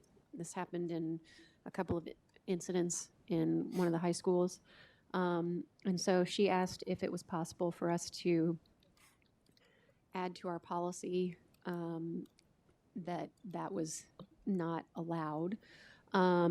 We went through the current policies, and then we had Wendy, the lawyer, look at it, and this is what we came up with, because Director Hayes' request was fairly specific. That would fall more under administrative regulations. This is a broad policy about types of clothing that students can wear, and most districts have something similar. You can't wear clothing that promotes illegal substances or illegal activities and contains profanity and things like that. And then also we added the clothing or apparel that constitutes a threat to health or safety, which would cover the concealing of identity under the safety clause there. So it's up for discussion. If anybody has any questions or comments, I'd be happy to entertain those now. President Johansson? So I missed that discussion because I had to be out of the room during the policy meeting discussion on that. When I think of these things, and I think about what we did earlier with our approval of our safety and security plan, and when I go to the bank and it says you can't wear sunglasses and some other things because of what you were just talking about. And so I was wondering if, because it does strike me, especially if Director Hayes was really concerned about this, and she had expressed some of that prior to, is it something, do we have a, is our philosophical approach to approach it more from a try to keep people safe, or is it more from try to let everybody do what they want to do? That's a good question. So essentially, this policy is, it starts off with the philosophy that inappropriate appearance can cause problems, right? So this is really about what students should not be doing, not about what they can do. Does that make sense? In terms of appearance? So the way it's worded, that's really the philosophy. It's not students are welcome to wear whatever they want and have freedom of expression except for these non-protected things. But we could certainly rephrase it so that we're approaching it from a, we respect your freedom of expression, but some things are not appropriate in this context, if you would prefer to reword it. No, I trust the policy committee. I know that this stuff is really tough. And I wouldn't even think to presume that I would have a better idea. It's just, I just get concerned about this stuff. Like I say, when things, when I look at our safety and security plan and all of that and everything that goes into it and trying to safeguard our kids and our whole staff and our community. And then you think about what can happen out there. And that's what, I don't wake up at 3 o'clock in the morning thinking about that. But it is something, I'm just concerned, but I respect the work of the committee. Okay, well, Wendy did include the legal references, which I think is helpful here. But it never occurred to me that we were thinking of, you know, trying to infringe on students' abilities to express themselves. But perhaps when we bring it back to the policy committee, we might have a quick discussion about that before we bring it for the final vote. Yeah. So one other thing, and I'm going to address a different policy, but I do think that a lot of our policies probably detract from education. And I really, to the extent that we could, I wish that we didn't have to hold teachers responsible for enforcing some of our policies that don't do anything for education. Yeah, well, I guess that's the way the administrative regulations are set up. I mean, we are a policy-making board, and then how those things are enforced is really left up to people like Mr. Schnaden. Yep, thank you. Anything else? Director Manfield? I'm sure there's, regardless of what the policy is, there's people that will object to it. What is the process of objecting to a policy? I'm looking at it from that perspective as well. You can remember years ago that braids were sort of outlawed. It was a tradition in some families, other families not. Some people looked at that and said, it's terrible. We do not need people walking around in school with braids in their hair. So my question is not so much about the braids, but if you object to a policy, where is that to be taken to? What are the steps for that? Could just say take it to the board, but is it dealt with before then? Is it the principal? Is it some other entity? Because definitely, no matter what the policy is, there's going to be some people, especially when it's so vague right here, that the individual is the one that decides whether it be the teacher or principal or whoever, whether it should be allowed or not. So I think I can address your question. You're talking about like a parent who might object to a policy. Yes. Okay, so first of all, the policies are vague because the details of how these things are enforced fall under the purview of essentially like building and classroom management, which the board doesn't do. So we enact sort of the broad overarching idea, and then the administrative regulations are how that is enforced. And certainly people object to those on occasion, and the board can certainly say something about that. But since we're not in the day-to-day management of the buildings, we don't determine, you know, exactly if this kid's sweatshirt on Tuesday is appropriate or not. That's not our job. So that's the reason it's broad and sort of vague, because it's the big picture and it stays within the law, but the details of that, it's not our job as a board. If a parent objects to a policy, which they're certainly welcome to do, there's a couple of things they could do. They could contact the building principal as a start, or they could contact the board directly, because we have a policy committee, and they would be directed probably to the policy committee with questions. They could address us in open forum as well. So there's any number of ways that they could contact us about the policy, and then we can open up a discussion that way. Okay. And if you know of anybody who objects to a policy, please let them know how to contact us. Well, as you probably know,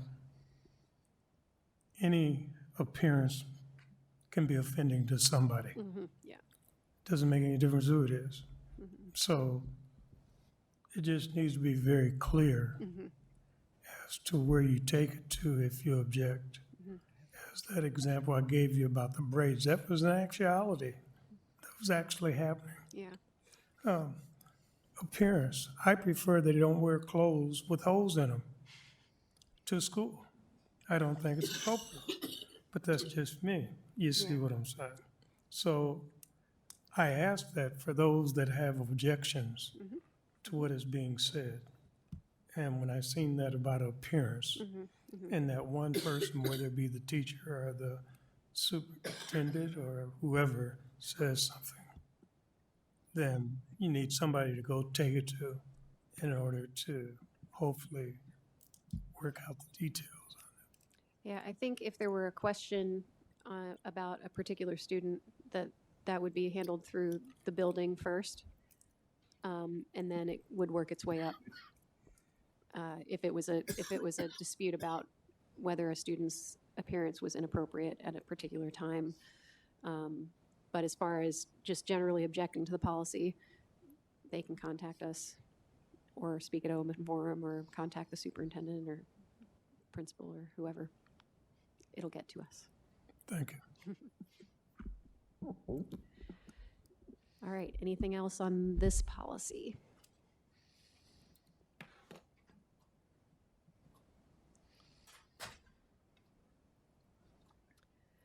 Okay, our next policy is a new policy, 502.19, suicide prevention and ACEs training requirements. And Mr. Schnaden has informed us that this is required by the state, is that correct? And we have to have it in place by July 1st.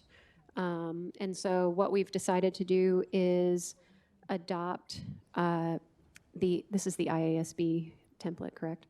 Adopt the IASB template, and then, so that's in place by July 1st, and then we will revisit it anytime thereafter to make sure that it fits with our philosophy as a district.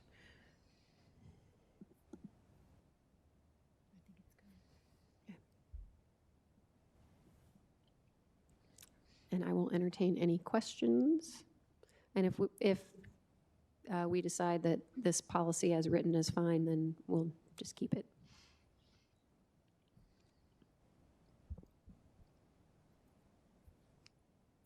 Oh, Mr. Schneid. I would just add that the training will begin August 1 of 2019, so that's already on the docket for back to school training in August. which is part of the reason why we wanted this date. And then Dr. Jay Klipsch will be in charge of social, emotional, behavior, and mental health at the district level. And so we felt it would really be important for him to get his eyes on this and bring back recommendations to the policy committee if we feel it needs to be adjusted in any way. And the same thing with the ACEs training. That's actually already began, but that'll be done by then too. Anyone else? Dr. Beck. President Johansson. So I'm just curious, does the August 1st beginning, I mean, that's indicated in here that that's when it will occur. I'm just curious, does that satisfy the state requirements of when it occurs? Okay, all right, thank you.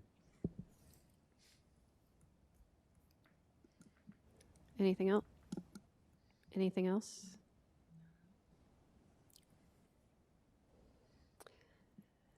Okay, so the second new policy is 505.13 on concussion management. And again, this is essentially something that we already do as a district, is take concussions and head trauma very seriously.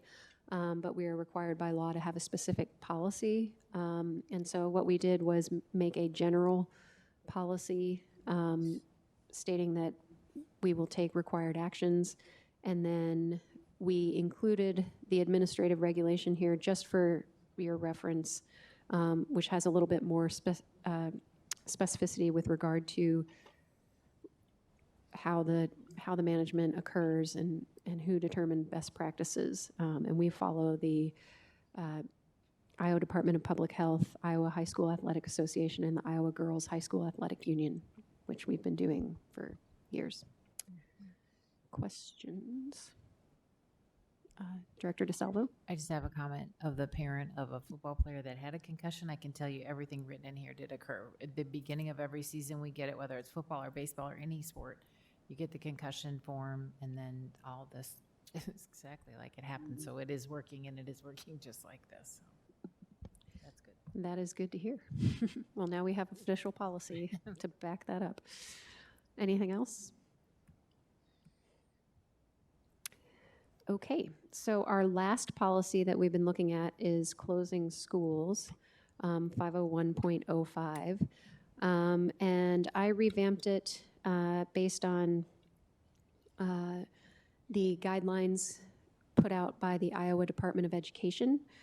And once we sort of realized that our school board elections now occur in November, we've been trying to walk a fine line of not asking one board to set up a school closing and then potentially a new board to finish it, but also doing this in a reasonable amount of time for people to make adjustments. And so at this point, the deadline I suggested was the latest that we can adopt. So we have 3 votes, which I mentioned at the last meeting. We adopt a resolution, we make a decision, and then we approve the decision. So there has to be 3 votes before we can close a facility. And then, as written, we would be closing the facility at the end of that academic year in which we're taking those 3 votes. And so students would not return to that building the following year. And it used to be, or the current policy is that we have no later than the second Monday in October to have our first vote, and then the timeline unfolds thereafter. And the absolute last day to make a decision is January 15th, or the next business day after that. And if we move the timeline up so that it's the second Monday in December, that would allow a new board to be seated and have essentially a month to get up to speed and make decisions. If say 4 out of the 7 seats are actually turned over in an election. So we would always have some continuity of board, right? Because we don't vote on all 7 seats each time. Then that would push back the final deadline to March 15th. And I believe I forgot to change that on page, what page is it? the last page, right before exceptions to the procedure of closing an attendance facility, but I don't see Mary in here, so I can't have her correct it right away.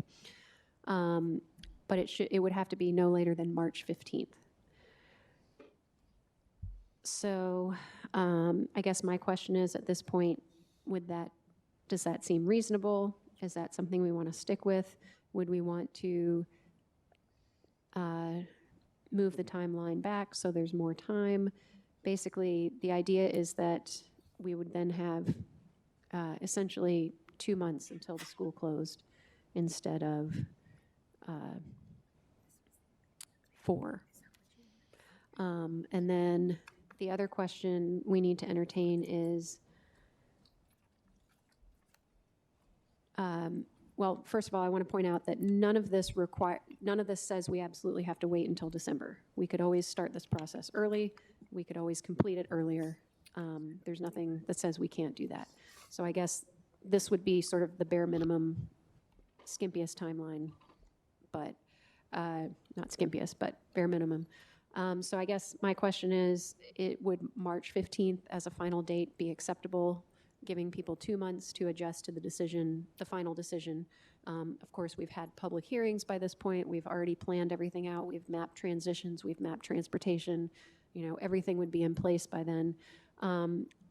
Or would people want to make the decision on March 15th, but then allow the building to be open an additional academic year? So we make the decision over a period of 4 months or so, but then there's extra time in which this building remains open after the decision is made. So I guess there's sort of 2 philosophies there, right? You make the decision and then you make the change not long after that, or you make the decision, but then you allow extra time for adjusting.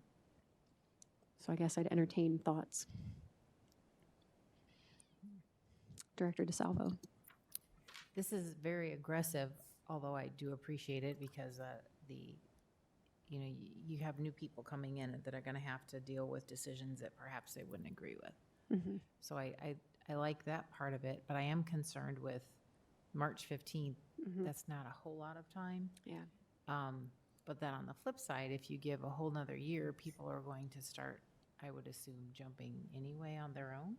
But I don't know. But I think the more time you give them, the more time you give the new board or a board to make this decision, because it takes a lot of thought and it takes a lot of research, and administration has to provide whatever the board wants as far as impacts and who's going to move where and shifting.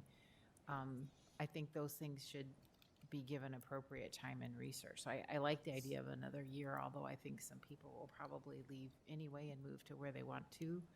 But I think that would be more appropriate in giving a little more time to make sure that decision is absolutely the one that needs to be made. Okay. Director Potts?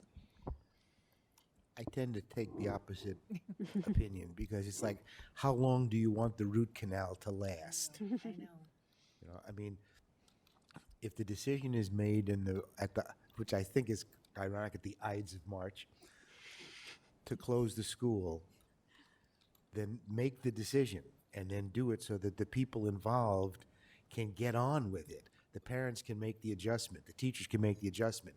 The changes can take place. The boundaries can be done. All that can be done. And so that you're not it's like telling somebody,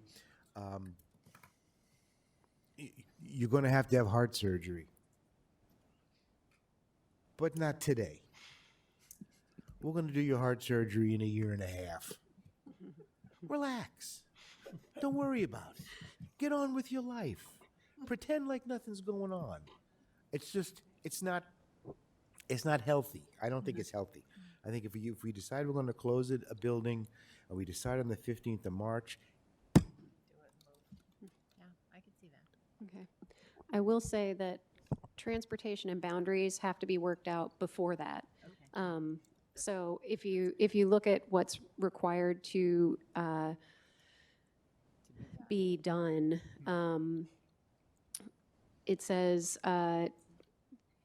basically the board shall consider all the factors for consideration required by law and outlined in the procedure. Upon making an initial determination, an attendance facility should be closed. The board shall adopt a resolution stating its intention to close the attendance facility, and the resolution shall be adopted on or before, right now it says second Monday in December. The resolution shall include the reasons for closing, the name of the facility, the attendance facility or facilities to which the students will be reassigned, the time, date, and place of all public hearings to be held, and then any written information or data used to make that determination has to be available at least at the affected facilities at a minimum, which I would assume we would provide to everyone, prior to the time the resolution is considered for adoption. And so we have to have all that worked out before we adopt the first. So the research that has to go into it. In March, you'd have to have it done. Correct. The research to make the decision would have to be done over a summer essentially and into a fall. And then it would be, if there's a, half of a new board, then they would have to quickly look at that research if we adopt this timeline, but they wouldn't be starting from scratch, right? Because most of that information would have been in place. Here's our options. Here's where students would go if we close this building. Here's where students would go if we close this building. This building costs more than, whatever we use to make the decision.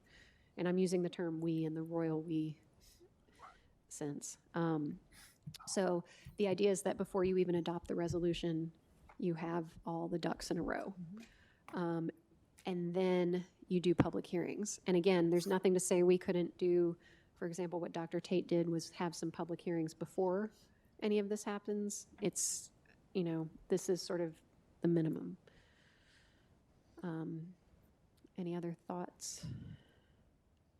Director Gosa, we haven't heard from you in a while.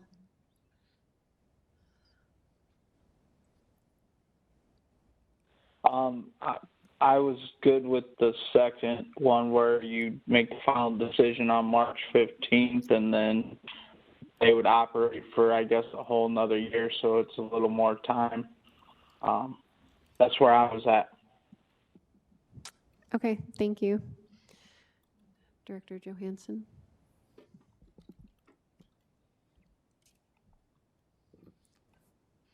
I think we have to give the board and the district flexibility, and I think that whole nother year, whole extra year, has been a real challenge in the past. And I think the change in the policy recommendations are really good, and it gives the board the flexibility to go ahead and move on with it. You could go ahead and extend it if you want, but it has been an incredible challenge waiting for that whole extra year, as Director Potts so eloquently alluded to. Thank you. Director Mayfield? I would have to go with another year. I think it needs to be a well planned out outcome, hopefully outcome, if that's going to happen, so it doesn't do harm to any individual school or, well, the ones possibly could close. But more important than the school is the people that are going to be affected. And I think it has to be well planned out. We're not just dealing with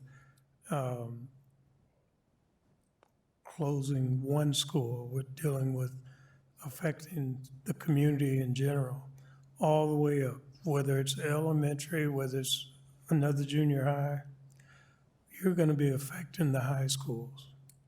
You're going to be affecting the future, which high schools still exist in 10 years. Because if the school that you close makes a difference in where those high school students are going. If you don't have the feeder schools, you're not going to have the high school. So if the schools are impacting a certain neighborhood, certain kids that are going to a particular school, and I'm saying high school, I guarantee you 10 years from now, we'll be in the same situation of trying to decide which high school is going to be open.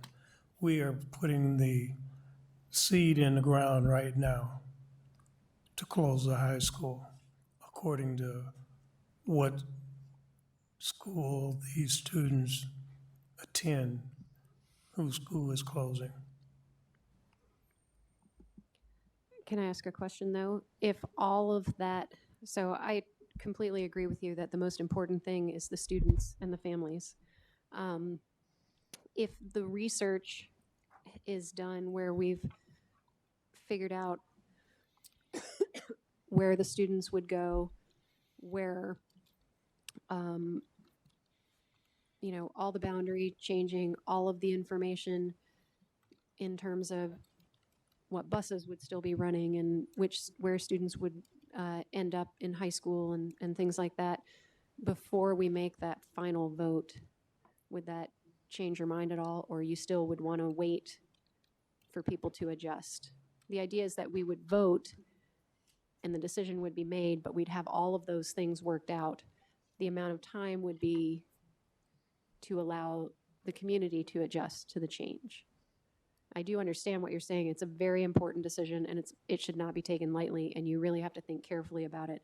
That's the prior to the final vote decision. That's or information, because we have to vote on it 3 times. So that's all the research leading up to it as to what's going to happen to the community, how's it going to affect the high schools and things like that. So I'm just asking, does that change your opinion? And if it doesn't, that's fine too. It's a possibility. I think what I look at is not just short range, but the long range. That what we do with our elementary, and I've seen this happening already because I've seen the plan for where the kids were going that was tentative. Some of the plans that was proposed before. And as it was proposed before as to when they were talking about closing the school, it was going to send kids, and really down the road, I felt it would deplete the pool of students to go to Central. I really see that happening simply because of the schools that you send the kids to junior high. Just look at the impact that we have just from closing one junior high, close another junior high, and you decide those kids go somewhere else, which there may not even be that many at this time. But again, it takes away from keeping our high schools. It's not, we have such a wide range of students. You know, West High School has the large amount. North and Central are getting pretty close to each other. But we can change that simply by directing the elementary, or should I say the kids that are going into junior high, and if we close the school, and that's what I'm concerned about. It does not serve our entire community if it depletes one of our high schools. It does not. We talk about equality and equal. Well, I don't see it as equal if that happens in 10 years. And it's the decision we make today that's going to make that difference. Okay. So I don't know if I answered your question. I'm trying not to. I'd have to see what it is to say I would or wouldn't. Okay. Thank you. Director Johansson.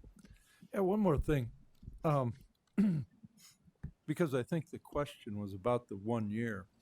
And as I was thinking about all this, I thought, what an arbitrary length of time. You know, I look at everything on continuums, and the implementation of a decision, I suspect we don't have anything else like that in our district where we have an arbitrary amount of time that's set at that incredible length, where we say, you know what, we're going to make a decision, but then we're just going to wait for a whole year before we implement it. it just defies common sense from my perspective to arbitrarily set a length of time. Why wouldn't you set it at 363 days or 251 or 2? I just believe that if we're going to establish a length of time, there should be an appropriate, reasonable rationale for it, and it should not be simply just because. That's all I would recommend to the policy committee. Okay. Director DeSalvo. So I will, at this point, do a little bit more research and see if there are guidelines, because I did not find any in my first couple searches, but I'll dig deeper and see if I can find some guidelines for how long these decisions should take. There's not a lot out there. I think it's not something that happens very often, and people take it very seriously. But I will do a little bit more research and see if I can't come up with something, or at least some guidance. And there's certainly, speaking of arbitrary deadlines, there's certainly no reason we couldn't say March 1st, and give an extra couple weeks, or something like that. So I know. And once Mr. Potts said Ides of March, it just sounds so ominous. Director DeSalvo. I would say this is packed. We've got a ton of policies to look at, and this is a huge one. And I would say if we could just talk about only this one, it could be quite a discussion, and I would really like to dive into it a little bit more detail when we have everybody here and time, and I think it's huge and it needs careful consideration. So if I could put together some supporting documentation, along with sort of a cleaned up version of this and brought it to, say, the July meeting, would that be? I think that would be very helpful. Acceptable. Would that be okay? I think we've got to really. Okay. We got to give it some good thought. I mean, Okay. not that we're not, but it just Gives a chance to see where the dominoes will fall. Mm-hmm. Okay, I will do that. What's next? Oh, I think we're done. You aren't going to No, do the other wait. policies? I forgot there was one more. I think there's a couple more. Yeah, there are a lot more. No, they're actually pretty straightforward. There's not going to be a lot of discussion. Oh yeah, I forgot. 307.05. Rob and Mr. Scott and Claudia Wood recommended we delete this policy because it's a policy on a reward for information regarding vandalism. And I remember my comment was, why would we have a policy on that? And Claudia's said, that's the first thing anybody ever says when this policy comes up. So it seems to be a little archaic and outdated and not really appropriate. So the policy committee thought it would be okay, but I just wanted to make sure that everyone was on the same page with that.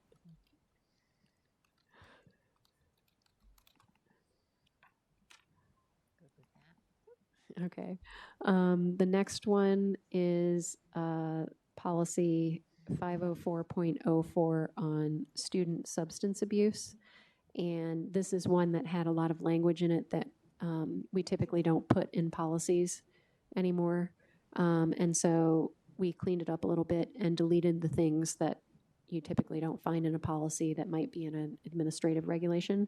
So at this point, it's got the jurisdiction, the definition, the types of violations, and then the responsibility of the staff, and then the consequences.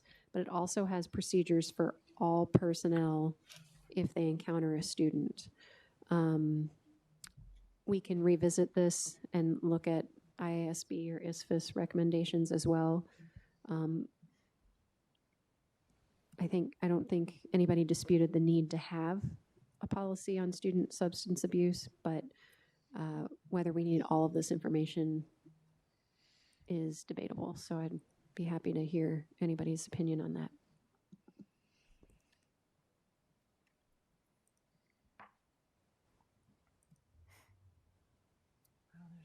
Mhm.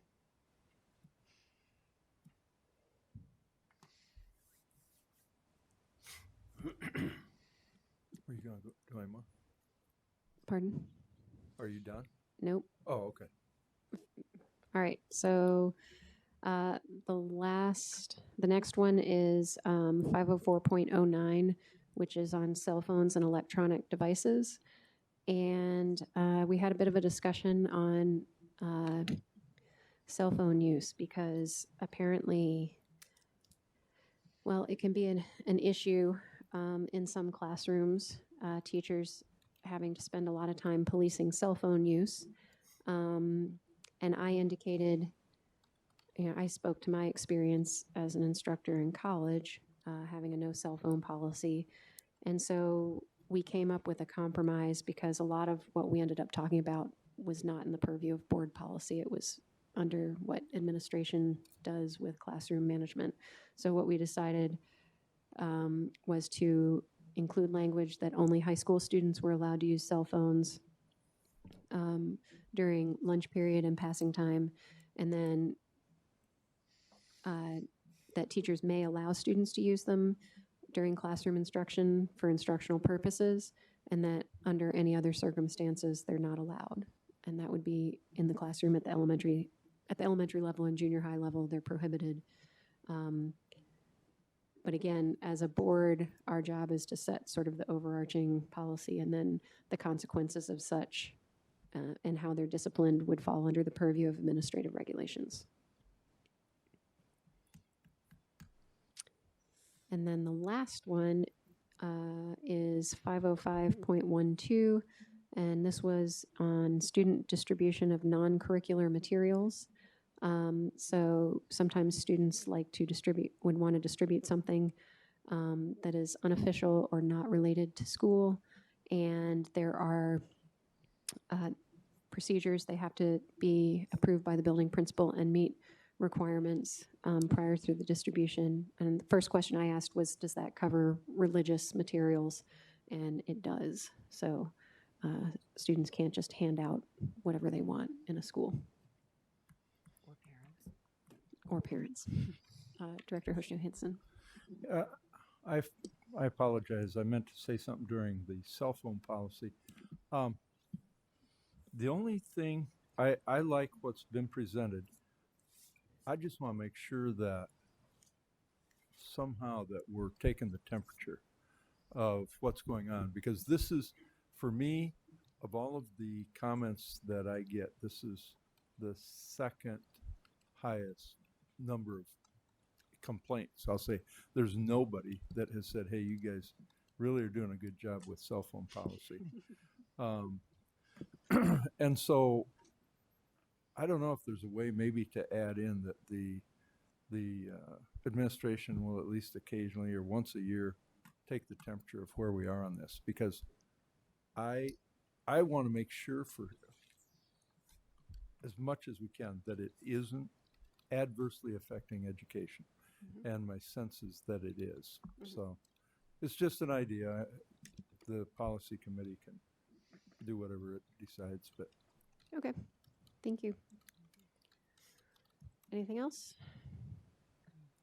All right, we've gotten through all of our policies then. wow, nice job. That's great. Thank you very much. So it's only been a little more than 2 hours. We'll go on to administrative reports. Are there any? There's none. Okay. Are there any board requests? I didn't see any. Wow. With that, I would entertain a motion to adjourn. So moved. Is there a second? Second. All those in favor say aye. Aye. This meeting is adjourned.